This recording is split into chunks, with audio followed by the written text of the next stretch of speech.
In partenza la sesta corsa condizionata sul miglio, cavalli di 4 anni, Equatore, Eva V, Erosgad, Eppi, Encantador Vad, Elettra Griff in prima fila, in seconda Hermes Gar, Eritrea, Everqueen.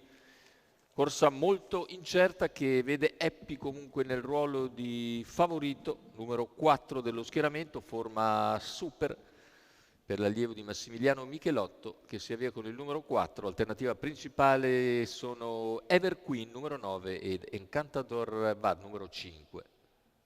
Macchina che accelera gradualmente e in partenza vediamo Eva V veloce, ma sono veloci all'esterno soprattutto Encantador Vad ed Elettra Griff. Encantador Vad che in breve va su Eva V e passa a condurre, rimane invece al largo per il momento almeno Elettra Griff.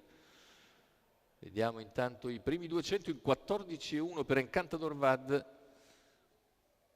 Eva V rimane in seconda posizione, all'esterno c'è Elettra Griff che va ad attaccare il battistrada, si avvantaggia anche di qualcosa ma poi desiste. 400 velocissimi però in 28,6 per i due di testa che sono seguiti da Eva V, poi Eppi, e questi quattro hanno guadagnato vantaggio sul resto dei concorrenti. 600 iniziali in 43,7 addirittura, con Encantador che ha respinto Elettra Griff che rimane ora al sediolo di Eva V in seconda posizione. A contatto Eppi, ancora Everqueen,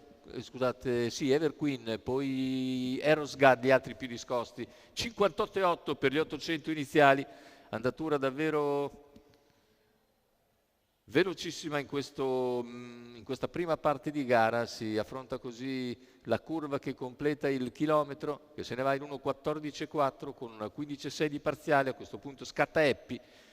Eppi viene via in terza ruota a 500 dalla conclusione, trova Elettra Griff in difficoltà, anche Encantador Vad sembra in crisi all'attacco della curva conclusiva, e tutto a vantaggio di Eppi che sta passando in vantaggio. Ora però deve vedersela con Everqueen che scatta al suo esterno. Eppi in vantaggio all'ingresso in retta d'arrivo, Everqueen che ci prova al suo esterno.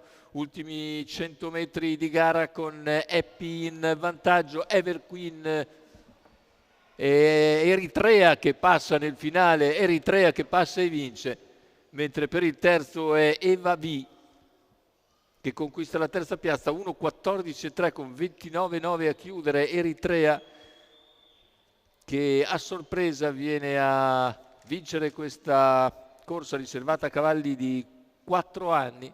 Lorenzo Pantarotto in sediolo, guida alla grande, viene via al momento giusto e riesce a piegare Eppi che nel finale deve cedere il passo all'avversario, mentre Eva V conquista la terza piazza. Eritrea dunque assegno numero 8 dello schieramento, Lorenzo Pantarotto per Gennaro Casillo, e la proprietà dello stesso Lorenzo Pantarotto.